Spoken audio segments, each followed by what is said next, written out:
ಧಾರವಾಡದಲ್ಲಿ ಡಿಪ್ಲೊಮಾ ಮುಗಿಸಿ ನಮ್ಮ ಹಳ್ಳಿಗೆ ಹಿಂತಿರುಗಿದಾಗ ನನಗಿನ್ನೂ 20 ವರ್ಷ. ಪಟ್ಟಣದ ಗಡಿಬಿಡಿ ಜೀವನ, ಹಾಸ್ಟೆಲ್ನ ಗೋಡೆಗಳ ನಡುವೆ ಕಳೆದ 3 ವರ್ಷಗಳ ನಂತರ ಹಳ್ಳಿಯ ತೆರೆದ ವಾತಾವರಣ ನನಗೆ ಹೊಸದೊಂದು ಬಗೆಯ ಸ್ವಾತಂತ್ರ್ಯವನ್ನು ತಂದುಕೊಟ್ಟಿತ್ತು. ಆದರೆ ಆ ಸ್ವಾತಂತ್ರ್ಯದ ಜೊತೆಗೆ ಬೇಸರವೂ ಆವರಿಸಿತ್ತು. ದಿನವಿಡೀ ಮಾಡಲು ಯಾವ ಕೆಲಸವೂ ಇರಲಿಲ್ಲ. ಅಪ್ಪ ಅಮ್ಮ ಕೃಷಿ ಕೆಲಸಕ್ಕೆ ಹೋದ್ರೆ ನಾನು ಮಾತ್ರ ಮನೆಯಲ್ಲಿ ಒಬ್ಬನೇ.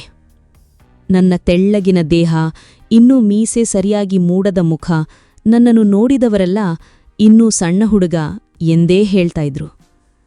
ನಮ್ಮ ಹಳ್ಳಿಯ ಪಕ್ಕದಲ್ಲೇ ಒಂದು ಸಣ್ಣ ಕಾಡಿತ್ತು. ಬೆಳಗಿನ ಜಾವ ಹಳ್ಳಿಯ ಹೆಂಗಸರೆಲ್ಲ ಬಹಿರ್ದೆಸೆಗೆ ಹೋಗುವುದು ಅಲ್ಲಿಗೆ. ನನಗೊಂದು ಕೆಟ್ಟ ಚಟ ಶುರುವಾಗಿತ್ತು. ಬೆಳಗ್ಗೆ ಎದ್ದು ಯಾರ ಕಣ್ಣಿಗೂ ಬೀಳದಂತೆ ಆ ಕಾಡಿನಂಚಿನ ಮರವೊಂದರ ಹಿಂದೆ ಅಡಗಿ ಕುಳಿತು ಅವರನ್ನು ನೋಡುವುದು. ಅದು ತಪ್ಪು ಎಂದು ಗೊತ್ತಿದ್ದರೂ ನನ್ನ ವಯಸ್ಸಿನ ಚಾಪಲ್ಯ ಮತ್ತು ಕುತೂಹಲ ನನ್ನನ್ನು ಅಲ್ಲಿಗೆ ಎಳೆದುಕೊಂಡು ಹೋಗ್ತಿತ್ತು. ಮೊಬೈಲ್ನಲ್ಲಿ ನೋಡುವ ಸಿನೆಮಾಗಳ ದೃಶ್ಯಗಳು ನನ್ನ ತಲೆಯಲ್ಲಿ ಗಿರಕಿ ಹೊಡೆಯುತ್ತಿದ್ದವು. ಆ ದಿನಗಳಲ್ಲಿ ನಮ್ಮ ಹಳೆಯ ಮನೆಯ ಪಕ್ಕದಲ್ಲೇ ಹೊಸ ಮನೆಯೊಂದನ್ನು ಕಟ್ಟಿಸ್ತಿದ್ದೆವು. ಗೋಡೆಗಳು ಎದ್ದು ಸೂರು ಹಾಕಿತ್ತು, ಆದರೆ ಇನ್ನೂ ಬಾಗಿಲು ಕಿಟಕಿಗಳನ್ನು ಹಾಕಿರಲಿಲ್ಲ. ಸಿಮೆಂಟ್, ಕಬ್ಬಿಣದ ಸರಳುಗಳು, ಮರಳು ಎಲ್ಲವನ್ನೂ ಅಲ್ಲಿಯೇ ರಾಶಿ ಹಾಕಲಾಗಿತ್ತು. ರಾತ್ರಿ ಹೊತ್ತು ಕಳ್ಳರ ಭಯವಿದ್ದರಿಂದ ಯಾರಾದರೂ ಒಬ್ಬರು ಅಲ್ಲಿ ಮಲಗಬೇಕೆಂದು ಅಪ್ಪ ಹೇಳಿದ್ರು. ಆ ಜವಾಬ್ದಾರಿ ನನ್ನ ಹೆಗಲಿಗೆ ಬಿತ್ತು. ನನಗೂ ಅದು ಖುಷಿಯ ವಿಚಾರವೇ ಆಗಿತ್ತು. ಮನೆಯವರ ಕಣ್ಣು ತಪ್ಪಿಸಿ ರಾತ್ರಿಯಿಡೀ ಫೋನಿನಲ್ಲಿ ಸಿನೆಮಾ ನೋಡುತ್ತಾ ಮಲಗಬಹುದಲ್ಲ. ಅದೇ ಸಮಯಕ್ಕೆ ನಮ್ಮ ಮನೆಗೆ ಅತಿಥಿಗಳು ಬಂದ್ರು. ದೂರದ ಸಂಬಂಧಿಕರಾದ ಉರ್ಮಿಳಾ ಮತ್ತು ಅವಳ ತಾಯಿ, ಜೊತೆಗೆ ಅವಳ 10 ವರ್ಷದ ತಮ್ಮ ಪಪ್ಪಿ.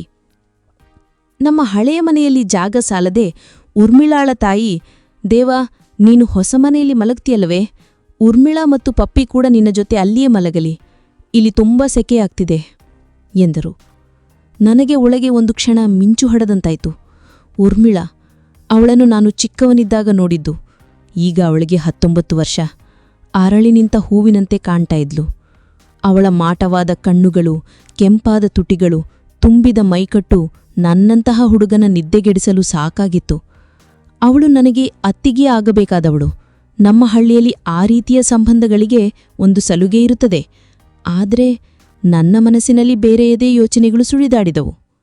ಸರಿಯತ್ತೆ, ನನಗೇನು ತೊಂದರೆಯಿಲ್ಲ ಎಂದು ಹೇಳುವಾಗ ನನ್ನ ಧ್ವನಿ ನನಗೇ ವಿಚಿತ್ರವಾಗಿ ಕೇಳಿಸಿತ್ತು. ಅಂದು ರಾತ್ರಿ ನಾನು, ಉರ್ಮಿಳಾ ಮತ್ತು ಪಪ್ಪಿ ಹೊಸ ಮನೆಗೆ ಹೋದೆವು. ಅದೊಂದು ದೊಡ್ಡ ಕೋಣೆಯಾಡಿತ್ತು. ಒಂದು ಮೂಲೆಯಲ್ಲಿ ನಾನು ನನ್ನ ಹಳೆಯ ಹಾಸಿಗೆಯನ್ನು ಹಾಕಿಕೊಂಡೆ, ಇನ್ನೊಂದು ಮೂಲೆಯಲ್ಲಿ ಅವರಿಬ್ಬರಿಗಾಗಿ ಹಾಸಿಗೆ ಹಾಕಲಾಗಿತ್ತು. ಪಪ್ಪಿ ಆಟವಾಡಿ ಸುಸ್ತಾಗಿ ಬೇಗನೆ ವಿದ್ದೆಗೆ ಜಾರಿದ. ನಾನು ಫೋನಿನಲ್ಲಿ ಏನೋ ನೋಡುವ ನೆಪದಲ್ಲಿ ಅವಳನ್ನೇ ಗಮನಿಸ್ತಾ ಇದ್ದೆ. ಅವಳು ತನ್ನ ಬಟ್ಟೆಗಳನ್ನು ಸರಿಪಡಿಸಿಕೊಳ್ತಾ ಕೂದಲನ್ನು ಬಿಚ್ಚಿ ಕಟ್ಟಿಕೊಳ್ತಿದ್ಲು. ಅವಳ ಪ್ರತೀ ಚಲನೆಯೂ ನನ್ನ ಹೃದಯದ ಬಡಿತವನ್ನು ಹೆಚ್ಚಿಸುತ್ತಿತ್ತು. ಇಲ್ಲಿ ತುಂಬಾ ಸೊಳ್ಳೆ ದೇವಾ, ಅವಳು ಮೆಲ್ಲಗೆ ಹೇಳಿದ್ಲು. ಹೌದು ವದಿನೆ, ಬಾಗಿಲು ಕಿಟಕಿ ಇಲ್ಲವಲ್ಲ ಎಂದೆ. ಸ್ವಲ್ಪ ಹೊತ್ತಿನ ನಂತರ ಅವಳು ಪಪ್ಪಿಯ ಪಕ್ಕದಲ್ಲಿ ಮಲಗಿದ್ಲು. ನಾನು ಲೈಟ್ ಆಫ್ ಮಾಡಿ ಮಲಗಿನೆ. ಆದರೆ ನಿದ್ದೆ ಮಾತ್ರ ಬರಲಿಲ್ಲ. ಕತ್ತಲೆಯಲ್ಲಿ ಅವಳ ಉಸಿರಾಟದ ಶಬ್ದ ಸ್ಪಷ್ಟವಾಗಿ ಕೇಳಿಸ್ತಿತ್ತು. ನನ್ನ ಮನಸ್ಸು ಕಪಿಚೇಷ್ಟೆಗಿಳಿದಿತ್ತು. ಅವಳ ಬಳಿ ಹೋಗಿ ಮಲಗಬೇಕೆಂಬ ದುರಾಸೆ ನನ್ನನ್ನು ಕಾಡುತ್ತಿತ್ತು. ಮರುದಿನ ರಾತ್ರಿ ಪಪ್ಪಿಗೆ ಸ್ವಲ್ಪ ಜ್ವರ ಬಂದಿತ್ತು. ಅವನು ಅಮ್ಮನ ಜೊತೆ ಹಳೆಯ ಮನೆಯಲ್ಲೇ ಮಲಗಿದ್ದ. ಹೊಸ ಮನೆಯಲ್ಲಿ ನಾನು ಮತ್ತು ಉರ್ಮಿಳಾ ಮಾತ್ರ. ನನ್ನ ಎದೆಯಲ್ಲಿ ಡವಡವ ಶುರುವಾಗಿತ್ತು. ಊಟ ಮುಗಿಸಿ ಬಂದವಳೇ, ದೇವಾ, ನನಗೆ ಒಬ್ಬಳಿಗೆ ಮಲಗಲು ಸ್ವಲ್ಪ ಭಯವಾಗ್ತಾ ಇದೆ. ನಾನು ನಿನ್ನ ಪಕ್ಕದಲ್ಲೇ ಹಾಸಿಗೆ ಹಾಕಿಕೊಳ್ಳೇ ಎಂದು ಕೇಳಿದಳು. ನನ್ನ ಬಾಯಿಂದ ಮಾತು ಹೊರಡಲಿಲ್ಲ. ತಲೆಯಾಡಿಸಿ ಒಪ್ಪಿಗೆ ಸೂಚಿಸಿದೆ. ಅವಳು ತನ್ನ ಹಾಸಿಗೆಯನ್ನು ಎಳೆದು ಬಂದು ನನ್ನ ಹಾಸಿಗೆಯಿಂದ 1 ಅಡಿ ಅಂತರದಲ್ಲಿ ಹಾಕಿಕೊಂಡಳು. ನನ್ನ ಇಡೀ ಶರೀರದಲ್ಲಿ ವಿದ್ಯುತ್ ಸಂಚಾರವಾದಂತಾಯಿತು. ಅವಳು ಮಲಗಿದಳು, ಆದರೆ ಅವಳಿಗೂ ನಿದ್ದೆ ಬಂದಿರಲಿಲ್ಲ ಎಂಬುದು ಅವಳ ಚಡಪಡೆಯಿಂದಲೇ ಗೊತ್ತಾಗ್ತಿತ್ತು. ದೇವಾ, ನಿದ್ದೆ ಬಂದಿಲ್ವಾ? ಅವಳೇ ಮೌನ ಮುರಿದಳು. ಇಲ್ಲ ಕಣೆ, ನಿನಗೆ? ನನಗೂ. ಹೊಸ ಜಾಗ ಅಲ್ವಾ ಎಂದು ಸುಮ್ಮನಾದಳು. ಸ್ವಲ್ಪ ಹೊತ್ತು ಕಳೆಯಿತು. ನಾನು ನಿಧಾನವಾಗಿ ಅವಳ ಕಡೆಗೆ ಹೊರಳಿದೆ. ಕತ್ತಲೆಯಲ್ಲಿ ಅವಳ ಮುಖದ ರೂಪರೇಷೆಗಳು ಅಸ್ಪಷ್ಟವಾಗಿ ಕಾಣುತ್ತಿತ್ತು. ಅವಳೂ ನನ್ನ ಕಡೆಗೆ ಹೊರಳಿದ್ಲು. ನಮ್ಮ ಇಬ್ಬರ ನಡುವಿನ ಅಂತರ ಈಗ ಕೆಲವೇ ಇಂಚುಗಳು. ಧಾರವಾಡ ಹೇಗಿತ್ತು? ಅವಳು ಪಿಚಗುಟ್ಟಿದಳು. ಚೆನ್ನಾಗಿತ್ತು.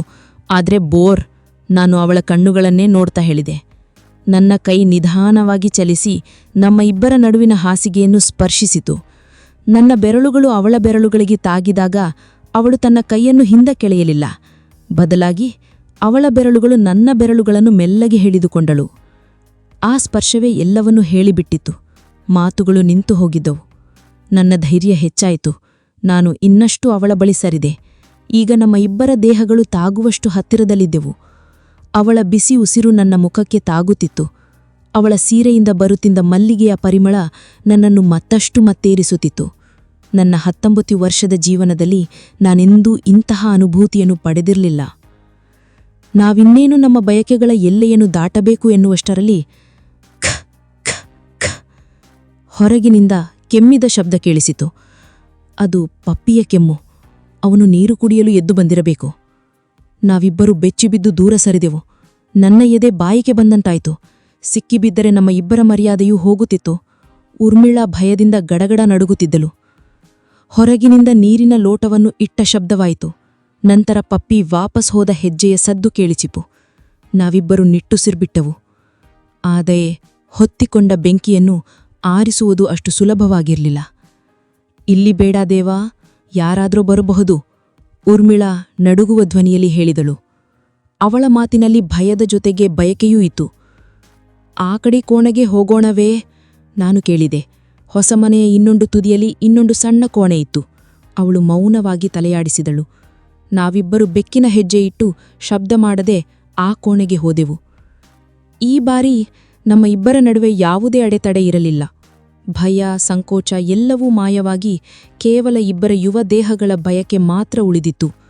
ಆ ರಾತ್ರಿಯ ಕತ್ತಲೆಯಲ್ಲಿ ಅರ್ಧ ಕಟ್ಟಿದ ಮನೆಯ ಗೋಡೆಗಳ ನಡುವೆ ನಮ್ಮ ಇಬ್ಬರ ಜಗತ್ತು ಒಂದಾಯಿತು. ಎಷ್ಟು ಹೊತ್ತು ಹಾಗೇ ಇದ್ದೆವೋ ಗೊತ್ತಿಲ್ಲ. ಹೊರಗೆ ಬೆಳಗಿನ ಸೂಚನೆಗಳು ಕಾಣತೊಡಗಿದಾಗ ನಾವು ಎಚ್ಚೆತ್ತುಕೊಂಡೆವು. ನಾನು ಹೋಗಬೇಕು, ಅಮ್ಮ ಎದ್ದು ಬಿಡುತ್ತಾರೆ ಎಂದು ಅವಳು ಆತುರದಿಂದ ಹೇಳಿದಳು. ನಾವಿಬ್ಬರೂ ಏನೂ ನಡೆಯದವರಂತೆ ನಮ್ಮ ಹಾಸಿಗೆಗಳಿಗೆ ಬಂದು ಮಲಗಿದೆವು. ಆದರೆ ಆ ರಾತ್ರಿಯ ಘಟನೆ ನನ್ನ ಮನಸ್ಸಿನಲ್ಲಿ ಅಚ್ಚಳಿಯದೆ ಉಳಿದುಬಿಟ್ಟಿತ್ತು. ಅದು ಪ್ರೀತಿಯೇ, ಕೇವಲ ಆಕರ್ಷಣೆಯೇ, ಅಥವಾ ವಯಸ್ಸಿನ ಸಹಜ ಚಾಪಲ್ಯವೇ? ನನಗೆ ಗೊತ್ತಿಲ್ಲ. ಆದರೆ ಒಂದು ವಿಷಯ ಮಾತ್ರ ಸ್ಪಷ್ಟವಾಗಿತ್ತು. ಆ ರಾತ್ರಿ ನಾನು ಕೇವಲ ದೇಹದ ಬಯಕೆಯನ್ನು ಮಾತ್ರ ಅಲ್ಲ, ಅದರ ಜೊತೆಗೆ ಇರುವ ಅಪಾಯ, ಭಯ ಮತ್ತು ಜವಾಬ್ದಾರಿಯ ಮೊದಲ ಪಾಠವನ್ನು ಕಲಿತಿದ್ದೆ. ನನ್ನೊಳಗಿನ ಹುಡುಗತನ ಮಾಯವಾಗಿ ಜವಾಬ್ದಾರಿಯುಕ್ತ ಪುರುಷನೊಬ್ಬನ ನೆರಳು ನನ್ನ ಮೇಲೆ ಬೀಳಲು ಆರಂಭವಾಗಿತ್ತು. ಆ ಹೊಸ ಮನೆಯ ಗೋಡೆಗಳು ನನ್ನ ಜೀವನದ ಒಂದು ಹೊಸ ಮತ್ತು ರಹಸ್ಯಮಯ ಅಧ್ಯಾಯಕ್ಕೆ ಸಾಕ್ಷಿಯಾಗಿದ್ದವು.